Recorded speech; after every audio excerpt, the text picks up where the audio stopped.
Hi dears, welcome to Variety Recipes.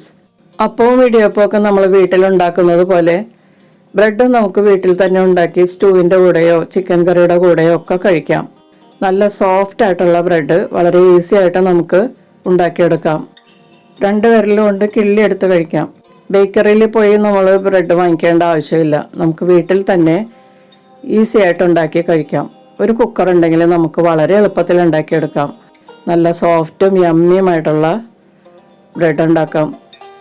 ബ്രേക്ക്ഫാസ്റ്റിനും ലഞ്ചിനും ഡിന്നറിനൊക്കെ വേണ്ട bread നമുക്ക് വീട്ടിൽ തന്നെ ഉണ്ടാക്കിയെടുക്കാം. കുക്കറിൽ ഉണ്ടാക്കുമ്പോൾ ബ്രെഡ് കരിഞ്ഞു പോകുന്നുള്ള പേടി വേണ്ട. ഇതുപോലെ നല്ല ബ്രൗൺ നിറത്തിൽ കരിയാതെ നമുക്ക് ഉണ്ടാക്കിയെടുക്കാം. ഈ രീതിയിൽ ഉണ്ടാക്കിയെടുത്താലാണ് നമുക്ക് ഒട്ടും കരിയാതെ നമുക്ക് വളരെ സോഫ്റ്റ് ആയിട്ടുള്ള ബ്രെഡ് കുക്കറിൽ ഉണ്ടാക്കിയെടുക്കാം. ഓവണും ബീറ്ററും ഒന്നും ഉപയോഗിക്കാതെയാണ് ഞാൻ ഈ ബ്രെഡ് ഉണ്ടാക്കിയിരിക്കുന്നത്. അപ്പോൾ ഈ ബ്രെഡ് എങ്ങനെയാണ് തയ്യാറാക്കുന്നതെന്ന് നോക്കാം. ഞാനിവിടെ ഒരു മിക്സിംഗ് ബൗൾ എടുത്ത് വെച്ചിട്ടുണ്ട്. ഇതിലേക്ക് 125 ഗ്രാം യോഗേർട്ട് ചേർത്ത് കൊടുക്കാം. യോഗേർട്ട് ചേർക്കാൻ താല്പര്യമില്ലാത്തവർക്ക് വെള്ളമോ അല്ലെങ്കിൽ പാലോ ഉപയോഗിച്ചാലും മതി. ഇതിലേക്ക് ടേസ്റ്റിനുള്ള ഉപ്പ് ചേർത്തിട്ട് നല്ലതുപോലെ ഒന്ന് മിക്സ് ചെയ്ത് കൊടുക്കാം. യോഗേർട്ട് കട്ടയില്ലാതെ ഒന്ന് ഉടച്ചെടുക്കണം. ഇതിലേക്ക് 1 ടീസ്പൂൺ ഇൻസ്റ്റൻറ്റ് ഈസ്റ്റ് ചേർക്കാം. ഇനി ഇതിലേക്ക് പഞ്ചസാരയാണ് ചേർക്കേണ്ടത്. ഞാൻ 2 ടീസ്പൂൺ പഞ്ചസാര ചേർക്കുന്നുണ്ട്. യോഗേർട്ട് ചേർത്തത് കൊണ്ടാണ് 2 ടീസ്പൂൺ ചേർത്തത്. അല്ലെങ്കിൽ 1 ടീസ്പൂൺ പഞ്ചസാര ചേർത്താലും മതിയാകും. എന്നിട്ടിത് നല്ലതുപോലെ ഒന്ന് മിക്സ് ചെയ്ത് കൊടുക്കാം. ഇതോടൊപ്പം ഈ ചാനൽ ആദ്യമായി കാണുന്നവരും ഇതുവരെ സബ്സ്ക്രൈബ് ചെയ്യാത്തവരും സബ്സ്ക്രൈബ് ചെയ്തൊന്ന് സപ്പോർട്ട് ചെയ്യുക. അതിനടുത്ത് ബെല്ലൈക്കൺ എനേബിൾ ചെയ്ത് എൻ്റെ അടുത്തടുത്ത വീഡിയോസ് ഉറപ്പുവരുത്തുകയും ചെയ്യാം. ഇപ്പോൾ ഈസ്റ്റും പഞ്ചസാരയൊക്കെ ഇതിൽ നന്നായിട്ട് മിക്സ് ആയിട്ടുണ്ട്. ഇതിലേക്ക് ഒരു മുട്ട കൂടി ചേർത്തിട്ട് ഒന്നുകൂടി നമുക്ക് മിക്സ് ചെയ്ത് കൊടുക്കാം. ഇപ്പോൾ മുട്ട ചേർത്ത് നല്ലതുപോലെ മിക്സ് ആയിട്ടുണ്ട്. ഇനി ഇത് കവർ ചെയ്ത് ഒരു 10 മിനിറ്റ് റെസ്റ്റ് ചെയ്യാൻ വെക്കാം. 10 മിനിറ്റിന് ശേഷം തുറന്ന് നമുക്ക് ഒന്നുകൂടി മിക്സ് ചെയ്ത് കൊടുക്കാം. ഇതിലേക്ക് ഇനി ഓയിലാണ് ചേർക്കേണ്ടത്. ഞാനിവിടെ 2 ടേബിൾ സ്പൂൺ വെജിറ്റബിൾ ഓയിൽ എടുത്തിട്ടുണ്ട്. അതിൽ ഞാൻ കുറച്ച് ബാക്കി വെച്ചിട്ട് ബാക്കിയെല്ലാം ചേർക്കുന്നുണ്ട്. എന്നിട്ട് നല്ലതുപോലെ ഒന്ന് മിക്സ് ചെയ്ത് കൊടുക്കാം. ഈ ബാക്കി വെച്ച ഓയിൽ നമുക്ക് ഇതിലേക്ക് ചേർക്കാൻ ആവശ്യമുണ്ട്, അതുകൊണ്ടാണ് മാറ്റി വെച്ചത്. ഇനി ഇതിലേക്ക് ആവശ്യമുള്ള മാവ് ചേർത്ത് കൊടുക്കാം. ബ്രെഡ് നല്ല സോഫ്റ്റായി കിട്ടണമെങ്കിൽ മൈദ തന്നെ ചേർക്കണം. ഞാൻ 2 കപ്പ് മൈദയാണ് ഇപ്പോൾ ഇതിലേക്ക് ചേർക്കുന്നത്. നല്ലതുപോലെ ഒന്ന് മിക്സ് ചെയ്ത് കൊടുക്കാം. പൊടിയെല്ലാം നല്ലതുപോലെ ഒന്ന് നനയുന്നത് വരെ നമുക്ക് ഒന്ന് മിക്സ് ചെയ്യാം. ഇനി നമുക്ക് കൈകൊണ്ട് നല്ലതുപോലെ ഒന്ന് തേച്ച് കുഴക്കാം.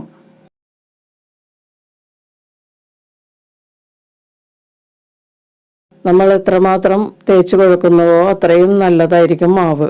നല്ല സോഫ്റ്റ് ആയിട്ടുള്ള മാവ് തേച്ച് കുഴച്ചെടുക്കണം.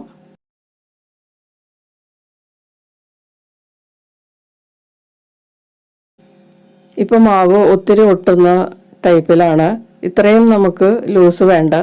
അതുകൊണ്ട് ഞാൻ 1/2 കപ്പ് മൈദ എടുത്തിട്ട് അതിൻ്റെ പകുതി ഞാനിപ്പോൾ ചേർത്തിട്ടുണ്ട്. വേണമെങ്കിൽ വീണ്ടും ചേർത്ത് കൊടുക്കാം. എന്നിട്ട് നല്ലതുപോലെ ഒന്ന് കുഴച്ചെടുക്കാം. വീണ്ടും നല്ലതുപോലെ കുഴക്കാം. ഇപ്പം ആവശ്യത്തിനുള്ള ലൂസായിട്ടുണ്ട്. കണ്ടോ, കുറച്ചൊട്ടുന്ന പരുവത്തിലായിരിക്കണം. ചപ്പാത്തി മാവിനേലും കുറച്ചുകൂടി ലൂസായിരിക്കണം. ഇതിലേക്ക് നമ്മൾ ബാക്കി വെച്ചിരുന്ന എണ്ണയിൽ കുറച്ചുകൂടി ചേർത്തിട്ട് ഒന്ന് നല്ലതുപോലെ വീണ്ടും ഒന്ന് കുഴച്ചെടുക്കാം. എണ്ണ ചേർക്കുമ്പോൾ കുഴക്കാൻ എളുപ്പവും മാവും നല്ല സോഫ്റ്റായിട്ട് മാവ് കിട്ടുകയും ചെയ്യും. ഇനി നമുക്ക് കുറച്ചുകൂടി എണ്ണ ഇതിൻ്റെ പുറത്തേക്ക് തടവിയതിന് ശേഷം മൂടി വെച്ച് 1/2 മണിക്കൂർ റെസ്റ്റ് ചെയ്യാം. 1/2 മണിക്കൂറിന് ശേഷം നമുക്കിതൊന്നുകൂടി തേച്ച് കുഴച്ച് കൊടുക്കാനുണ്ട്. അതുകൊണ്ട് മൂടി വെച്ചിട്ട് 1/2 മണിക്കൂർ നമുക്ക് വെയിറ്റ് ചെയ്യാം. 1/2 മണിക്കൂറിന് ശേഷം തുറന്ന് നമുക്ക് വീണ്ടും നല്ലതുപോലെ ഒന്ന് തേച്ച് കുഴക്കാം. നിങ്ങളിതുപോലെ 2-3 പ്രാവശ്യമൊക്കെ തേച്ച് കുഴക്കുകയാണെങ്കിൽ നല്ല സോഫ്റ്റ് ബ്രെഡ് ഉണ്ടാക്കിയെടുക്കാൻ പറ്റും. ഇപ്പോൾ മാവ് ഒന്ന് പൊങ്ങി വരുന്ന പാകത്തിലാണ് ഇരിക്കുന്നത്. നമുക്കൊന്ന് നല്ലതുപോലെ ഒന്ന് കുഴച്ചു കൊടുക്കാം.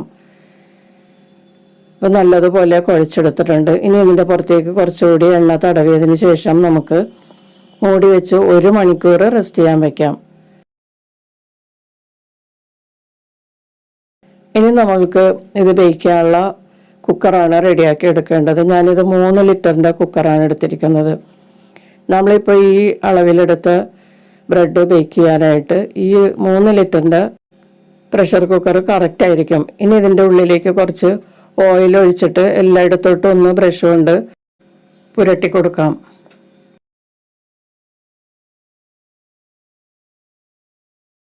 എല്ലാ ഭാഗത്തും എണ്ണ നന്നായിട്ട് തടവണം.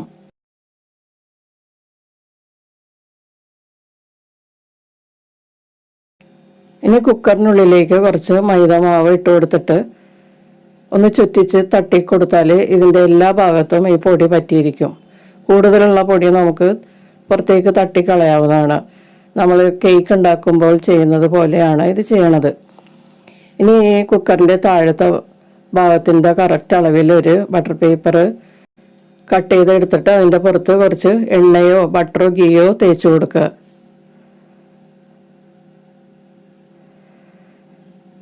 ഇതുപോലെ തേച്ചെടുത്തതിന് ശേഷം നമുക്കിത് കുക്കറിൻ്റെ ഉള്ളിലേക്ക് ഇട്ട് കൊടുക്കാം.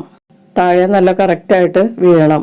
താഴെ ഭാഗം കരിയുണ്ടല്ലോ എന്നുള്ളതിൻ്റെ ഒരു പ്രിക്കോഷനാണ് ഇപ്പോൾ ചെയ്തത്. ബ്രെഡ് ഉണ്ടാക്കാനുള്ള മാവ് നമ്മൾ മൂടി വെച്ചിട്ട് ഇപ്പോൾ 1 മണിക്കൂർ കഴിഞ്ഞിട്ടുണ്ട്. നന്നായിട്ട് പൊങ്ങി വന്നിട്ടുണ്ട്. ഏകദേശം ഡബിളായിട്ടുണ്ട്. നല്ല സോഫ്റ്റായിട്ട് പൊങ്ങിയിരിക്കുകയാണ്. ഇതാണ് കറക്റ്റ് കൺസിസ്റ്റൻസി കേട്ടോ. ഈ അളവിൽ നിങ്ങളെടുത്താൽ ഇതുപോലെ നല്ല സോഫ്റ്റ് ബ്രെഡ് ഉണ്ടാക്കാൻ പറ്റും. മാവൊക്കെ കറക്റ്റ് അളവിലാണ് നമ്മളെടുത്തത്. ഇനി പൊടി തൂവിയ ഒരു പലകയിലേക്ക് ഈ മാവ് വെച്ചിട്ട് ഒന്നുകൂടി നമുക്കൊന്ന് ഒഴിച്ചു കൊടുക്കാം. ഇതിനുള്ളിലെ എയർ ബബിൾസൊക്കെ ഒന്ന് കളഞ്ഞെടുക്കാം.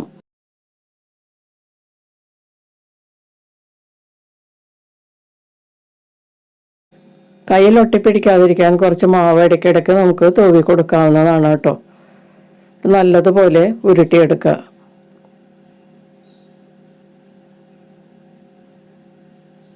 ഇപ്പം ഞാനിത് നന്നായിട്ട് ഉരുട്ടിയെടുത്തിട്ടുണ്ട്. ഇനി നമുക്ക് കുക്കറിലേക്ക് ഇട്ട് കൊടുക്കാം.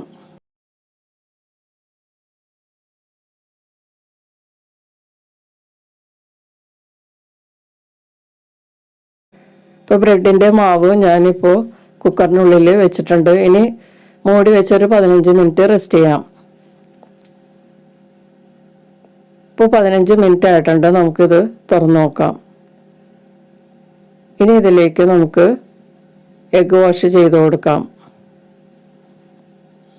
മുട്ടയുടെ ഉണ്ണി ഇതിൻ്റെ പുറത്തേക്കൊന്ന് ബ്രഷ് കൊണ്ട് തേച്ച് കൊടുക്കാം. മുട്ടയുടെ ഉണ്ണി തന്നെ വേണമെന്നില്ല. നമുക്ക് വേണമെങ്കിൽ കുറച്ച് പാലോ അല്ലെങ്കിൽ സാധാരണ വെള്ളമോ നമുക്ക് ഇതിൻ്റെ പുറത്ത് തേച്ച് കൊടുക്കാം. ഡ്രൈ ആയി പോകാതിരിക്കാൻ വേണ്ടിയിട്ടാണ് ഇത് ചെയ്യുന്നത്. ഇനി നമുക്കിത് ബേക്ക് ചെയ്യാൻ വയ്ക്കാം. കുക്കറിൻ്റെ മൂടിയുടെ വെയിറ്റ് എടുത്ത് മാറ്റിയിട്ട് വേണം നമ്മളിത് ബേക്ക് ചെയ്യാൻ. എന്നിട്ട് ലോക്ക് ചെയ്യുക. ഞാനിവിടെ ഒരു ദോശത്തവ എടുത്തിട്ടുണ്ട്. ഇത് പഴയ കാലത്തെ ദോശക്കല്ലാണിത്. ഞാനിത് ബിരിയാണിയൊക്കെ ചൂടാക്കാൻ എടുക്കുന്നതായിരുന്നു. ഇത് നല്ലതുപോലെ ഒന്ന് ചൂടാക്കണം. നന്നായിട്ട് ചൂടായോ എന്നറിയാൻ വേണ്ടിയിട്ട് നമുക്ക് കുറച്ച് വെള്ളം ഇതിലേക്ക് ഒഴിച്ചു കൊടുക്കാം. ഇതുപോലെ വെള്ളം പെട്ടെന്ന് ഡ്രൈ ആയി പോകുന്ന പാകമായിരിക്കണം. ഇനി ഇതിൻ്റെ പുറത്തേക്ക് നമുക്ക് കുക്കർ വെച്ച് കൊടുക്കാം. ഏറ്റവും ചെറിയ ബേണറിൽ ലോ ഫ്ലെയിമിലാണ് നമ്മളിത് ബേക്ക് ചെയ്യേണ്ടത്. നിങ്ങൾ ഈ ദോശക്കല്ല് ചൂടാക്കാൻ വെക്കുമ്പോൾ തന്നെ അതുപോലെ അഡ്ജസ്റ്റ് ചെയ്ത് വെക്കുക, അല്ലെങ്കിൽ പെട്ടെന്ന് മറന്നു പോകും.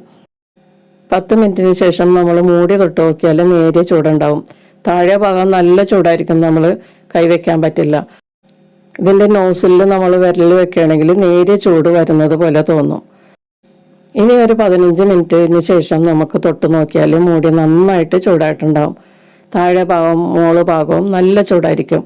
അപ്പോൾ തന്നെ സ്റ്റൗ ഓഫ് ചെയ്യുക. ഇനി ഈ ദോശക്കല്ലിൻ്റെ പുറത്ത് 5 മിനിറ്റ് അങ്ങനെ തന്നെ വെച്ചേക്കുക. അതിനുശേഷം തുറക്കണം. കൂടുതൽ സമയം വെച്ചാൽ ഈ മൂടിയിൽ നിന്ന് ആവി വെള്ളം ബ്രെഡിൻ്റെ പുറത്തേക്ക് വീഴും. അങ്ങനെ വരാതിരിക്കാനായിട്ട് 5 മിനിറ്റിന് ശേഷം നമ്മളിത് തുറക്കുക. ഇപ്പോൾ നല്ല സോഫ്റ്റ് ബ്രെഡ് റെഡി ആയിട്ടുണ്ട്. മുകൾ ഭാഗം ലൈറ്റ് കളറിലിരിക്കുന്നത് ഇതിന് കൂടുതൽ സ്പേസ് ഇല്ലാഞ്ഞത് കൊണ്ടാണ്. നല്ല സ്പേസ് ഉള്ളപ്പോൾ ചൂട് നന്നായിട്ട് ഇറങ്ങി ടോപ്പ് നല്ല ബ്രൗൺ ആയി കിട്ടും. ഇനി ഇത് നന്നായി തണുത്തതിന് ശേഷം ഇതിൽ നിന്ന് എടുക്കാൻ വേണ്ടിയിട്ട് ഒന്ന് ചുറ്റിനും ഇങ്ങനെ കൊട്ടിക്കൊടുക്കുക.